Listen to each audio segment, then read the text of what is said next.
बहनों भाइयों नमस्कार, जय माता की। मैं हूं पंडित दिनेश नारायण पांडे और आप देख रहे हैं अपना लोकप्रिय चैनल ग्रहवाणी। बहनों भाइयों, अगर तुला लग्न के आप व्यक्ति हैं या तुला राशि के व्यक्ति हैं तो मेरा सुझाव है कि इस वीडियो में लास्ट तक बने रहिएगा, क्योंकि ये वीडियो आपके लिए बहुत खास होने वाला है।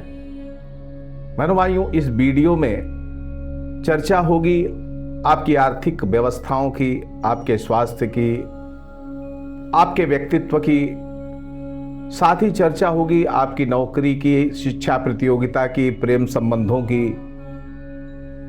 इस वीडियो में यह भी चर्चा होगी बहनों भाइयों कि कौन सी तारीखें आपके लिए अशुभ हैं और इस माह आपकी आर्थिक व्यवस्थाएं किस तरीके से सुधर सकती हैं। कुछ सुझाव इस वीडियो में दूंगा जो आपके लिए परम कल्याणकारी साबित होंगे। इस माह किस भाव से जुड़ा हुआ चैलेंज आप फेस करने वाले हैं और किस भाव से जुड़े अप्रत्याशित लाभ आपको मिलने वाले हैं, बने रहिएगा इस वीडियो में। एक निवेदन बहनों भाइयों सबसे पहले आपसे करना चाहता हूं कि अगर इस वीडियो में आप नए हैं और मेरा वीडियो आपको पसंद आता है तो कमेंट जरूर करिएगा। सुझाव देने हैं तो भी कमेंट करिएगा। अच्छा लगता है वीडियो तो अपने मित्रों को, अपने परिचितों को शेयर करिएगा। सब्सक्राइब भी कर लीजिएगा और बेल आइकन दबा करके मुझे आश्वस्त कर दीजिएगा और स्वयं भी आश्वस्त हो जाइएगा कि मेरा हर वीडियो आपके पास नोटिफिकेशन देगा। बहनों भाइयों, तुला राशि क्या है? तुला है तराजू। आपने देखा होगा न्याय विभाग में एक तराजू लटका रहता है, प्रतीक है। तुला राशि तराजू जिसका हम अपने जीवन में खूब उपयोग करते हैं। किसी भी वस्तु को खरीदने जाते हैं हमको तुला पर भरोसा रहता है, यानी तराजू पर भरोसा रहता है। तराजू न्याय का प्रतीक है। अब खास बात इस वीडियो की बहनों भाइयों समझ लीजिएगा अपनी राशि के गुणधर्म को, और ये एक संकेत होगा कि जीवन में अगर आप असफल हैं तो क्यों असफल हैं और उस असफलता को दूर करने के लिए कौन सा बोध वाक्य आपको हमेशा स्मरण में रखना है, याद में रखना है। बहनों भाइयों, इस राशि में सूर्य नीच का होता है लेकिन शनि उच्च का होता है। न्याय विभाग में शासन प्रशासन बौना हो जाता है। जज न्यायाधीश के आगे शासन प्रशासन बौना हो जाता है। यहां पर शनि अपने श्रेष्ठ स्थिति में रहता है। शनि क्या है? न्याय, निष्पक्षता। अगर आप अपने जीवन में अन्याय के पक्ष में कभी भी खड़े होते हैं या अन्याय करते हैं तो बहनों भाइयों, आप तुला राशि जो शनि की उच्च राशि है उसके जातक हैं तो जीवन में हमेशा असफलताएं ही मिलेंगी और हमेशा तराजू की तरह सही निर्णय देने वाले होंगे, सही निर्णय लेने वाले होंगे और हमेशा न्याय पक्ष के साथ खड़े होंगे। तो याद रखिएगा आपकी तुला राशि आपको बहुत कुछ देने वाली है। आपको अफसोस इस बात का नहीं होगा कि आपने तुला राशि में जन्म क्यों लिया, बल्कि आपको गर्व होगा कि आपने तुला राशि में जन्म लिया है। तो बहनों भाइयों, शुरू करता हूं आज का वीडियो। इस माह बहनों भाइयों दशम भाव में लक्ष्मी नारायण योग बन रहा है जो आपके लिए बहुत अच्छे अवसर लेकर के आ रहा है, बहुत अच्छे लाभ लेकर के आ रहा है। बुधादित्य योग द्वितीय भाव में बन रहा है और इसके भी श्रेष्ठ और उच्चतम लाभ आपको इस माह मिलेंगे। ये दो राजयोग आपके जीवन को बहुत अच्छे से परिवर्तित कर सकते हैं, आपके जीवन में उच्चतम सफलता की ओर आपको प्रेरित कर सकते हैं और उच्च स्तरीय फाइनेंशियल अप्रोच की तरफ आपको ले जा सकते हैं। आपका व्यक्तित्व, आपके स्वास्थ्य की चर्चा इस माह करें तो इस माह की शुरुआत से ही आपकी क्रियाशीलता बढ़ेगी, आपकी एक्टिविटीज बढ़ेंगी, आत्मबल बढ़ेगा, आपका इम्यून सिस्टम भी बढ़ेगा और बराबर मजबूत होता चला जाएगा। फलतः आपका स्वास्थ्य इस माह पूरे उत्तम रहने वाला है। जो पहले से बीमार लोग हैं उनके भी स्वास्थ्य में इस माह बेहद अच्छा सुधार देखने को मिलेगा। इस महीने की शुरुआत से ही आपको मित्रों का, पड़ोसियों का, भाई बंधुओं का बहुत सहयोग और सानिध्य प्राप्त होगा।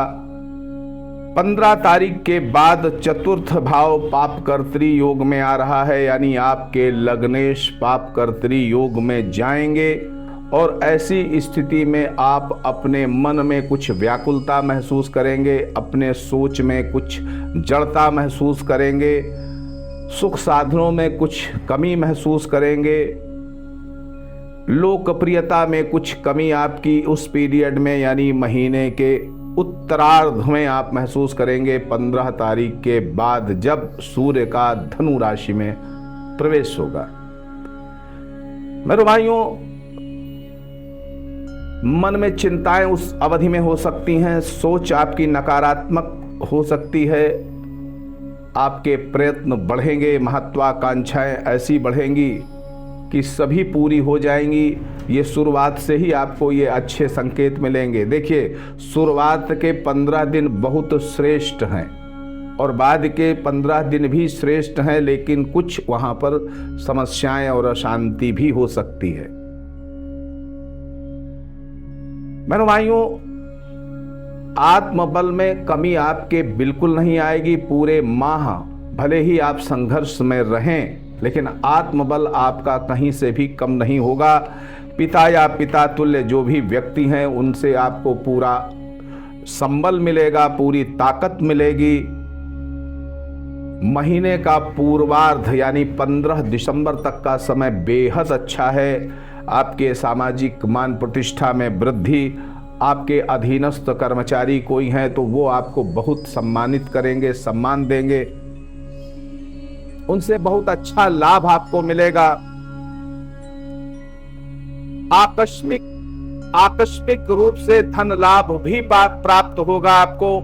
और जो कला के क्षेत्र से जुड़े हुए हैं, फिल्म इंडस्ट्री से जुड़े हुए हैं, कला के क्षेत्र में जुड़े हुए हैं, शिल्प के क्षेत्र से जुड़े हुए हैं, जो गायन वादन एक्टिंग के क्षेत्र से जुड़े हुए हैं, जो मॉडल हैं, उनको सबको इस दिसंबर माह में अच्छे लाभ मिल सकते हैं। बड़े अच्छे अप्रोच आपके पास आ सकते हैं। बड़े बड़े लोगों से आपकी मित्रता बढ़ सकती है और जिस क्षेत्र में आप सफल होना चाहते हैं उस क्षेत्र के उच्चतम लोगों से आपके अच्छे संबंध बन सकते हैं, जिनका लाभ आपको आगे उठाना है। मेरे भाइयों, आर्थिक व्यवस्थाओं की बात करें तो इस माह व्यापार के लिए आप नई योजनाएं बना सकते हैं और उन योजनाओं को सिर्फ बना ही नहीं सकते हैं बल्कि अपने जीवन में क्रियान्वित भी इसी माह कर लेंगे। राज्य पक्ष से अगर आप जुड़े हुए हैं, सरकारी नौकरी करते हैं या राज्य पक्ष से जुड़ करके ठेकेदारी आदि का कार्य करते हैं तो आपको इस माह अच्छा फायदा मिल सकता है। अगर आपकी कोई फाइल, व्यापारिक फाइल या आर्थिक फाइल आपकी सरकार में विचाराधीन है तो फैसला इसी माह होगा और वो भी आपके हक में ही होगा। इस माह बहनों भाइयों आमदनी के स्रोत बढ़ेंगे बेशक, लेकिन हो सकता है कि आप जिस लेवल की कमाई चाहते हैं, जिस लेवल का धनार्जन चाहते हैं, उस तरह का लेवल आपको इस माह न मिल पाए, जिसका आपको असंतोष होगा। इस माह बहनों भाइयों जो इलेक्ट्रिसिटी के व्यापार में हैं, ईंट भट्ठे के व्यापार में हैं, अस्त्र शस्त्र के व्यापारी हैं, वो भी अच्छा लाभ कमा सकते हैं। इस माह व्यापार या नौकरी कुछ भी आप करते हैं तो तरक्की के लिए आपको ज़्यादा संघर्ष नहीं करने पड़ेंगे, क्योंकि भाग्य पक्ष का प्रबल सहयोग आपको मिलता नजर आ रहा है। नौकरी में आपके उच्चाधिकारी आपको पूरी तरह से सपोर्ट करने वाले हैं, आपके कुलीग्स, आपके सहकर्मी आपको पूरा सपोर्ट करने वाले हैं। किसी तरह की कोई नई परेशानी इस माह आपके साथ नहीं आने वाली है। हाँ, कुछ पिछली परेशानियां जरूर हैं जो पीछे से चली आ रही हैं, तो उनका कोई निस्तारण इस माह मिलने का योग नहीं दिख रहा है। बहनों भाइयों, नौकरी में प्रमोशन से जुड़े हुए कुछ कार्य आपके लिए हो सकते हैं। आपकी कोई फाइल अगर प्रमोशन के लिए विचाराधीन है तो उस पर कुछ ना कुछ एक्शन जरूर होगा। बहनों भाइयों, प्रेम संबंधों के लिए ये पूरा महीना बड़ा अनुकूल रहने वाला है। आपका अपने प्रेमी के साथ में मिलन होगा, पूरे माह सानिध्य रहेगा, कोई दिक्कत नहीं नजर आ रही है। शिक्षा प्रतियोगिता की बहनों भाइयों बात करें तो शिक्षा प्रतियोगिता में बहुत अच्छी उन्नति दिख रही है। कला के क्षेत्र में है तो वहां सफलता मिलेगी। विभागीय परीक्षा देने की तैयारी कर रहे हैं तो वहां भी सफलता मिलेगी। बड़े बुजुर्गों के आशीर्वाद आपको पूरी तरह से फलित होते नजर आएंगे। अगर किसी बड़े बुजुर्ग ने आशीर्वाद दे दिया है कि सफल हो जाओगे तुम, तो पक्का आपको सफल हो ही जाना है। बहनों भाइयों, वकील और जज बनने की तैयारी कर रहे हैं, न्याय विभाग से जुड़ना चाह रहे हैं, तो उसके लिए भी ये माह आपके लिए अच्छा है। हाँ, एक बात जरूर है कि अगर पढ़ाई में आपका मन विचलित होता है, पूजा पाठ साधना से मन विचलित होता है, कहीं आप अपने मन को एकाग्र नहीं कर पा रहे हैं, चाहे वो कार्य क्षेत्र हो, चाहे नौकरी का क्षेत्र हो, चाहे पढ़ाई का क्षेत्र हो, तो आप एक मुट्ठी जौ ले लीजिएगा, अपने सर के ऊपर से 7 बार उतारिएगा और उतार करके किसी बहते हुए जल में प्रवाहित कर दीजिएगा। उसी दिन से आपका ये नकारात्मक प्रभाव बिल्कुल दूर हो जाएगा। अगर आप सुबह उठते हैं और उठने में थकान आपको महसूस होती है, रिलैक्सेशन नहीं महसूस होता है, उस समय भी आप यही प्रयोग करके अपने शरीर को सही रख सकते हैं। बहनों भाइयों, इस माह का जो चैलेंज है वो आपके द्वादश भाव से है।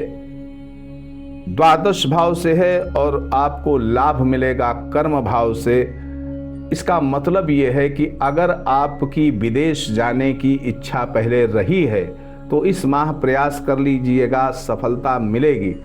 आप अपनी मनचाही जगह पे ट्रांसफ़र करवाना चाह रहे हैं या आप अपनी नौकरी में परिवर्तन करना चाह रहे हैं तो भी ये माह आप इस पर एक्शन ले सकते हैं। सोच समझ करके एक्शन लीजिएगा, बिल्कुल आपके हक में फैसला होगा।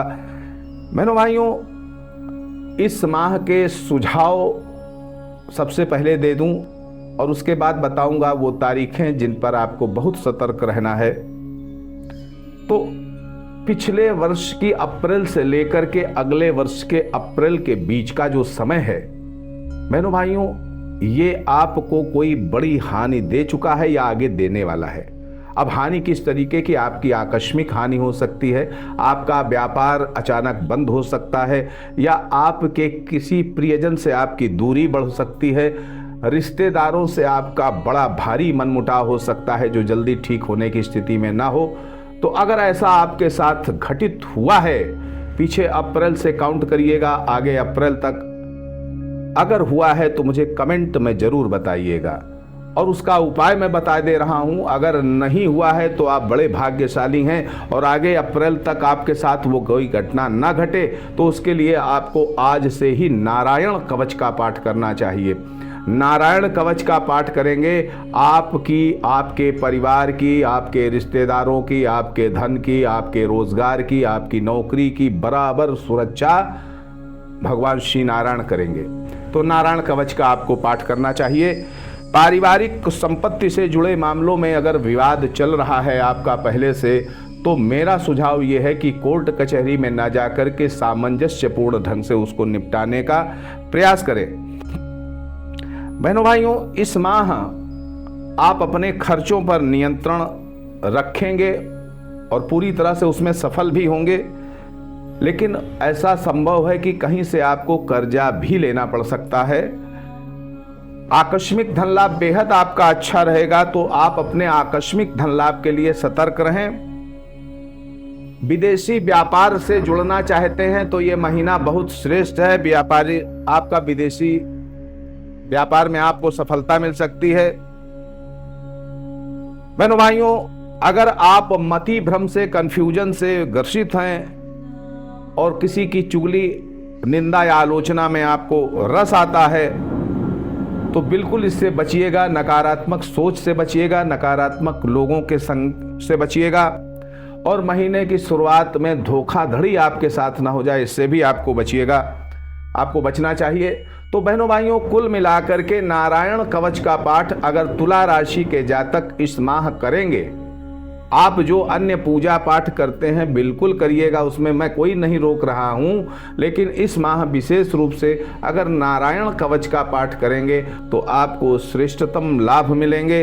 अब बहनों भाइयों, उन तारीखों की चर्चा कर लें। 14, 15, 23, 24 ये तारीखें 7 से लेकर के 11 तक अशुभ हैं, 7 तारीख से लेकर के 11 तारीख तक। उसके बाद 14, 15, 23, 24 ये तारीख है आपके लिए थोड़ा सा मानसिक अशांति दे सकती हैं, थोड़ा सा आर्थिक हानि दे सकती हैं। तो आप सुखी रहें, समृद्ध रहें, इसी मंगलमयी कामना के साथ मैं पंडित दिनेश नारायण पांडे आपसे विदा लेता हूं। एक बार प्रेम से बोलिए जय माता की।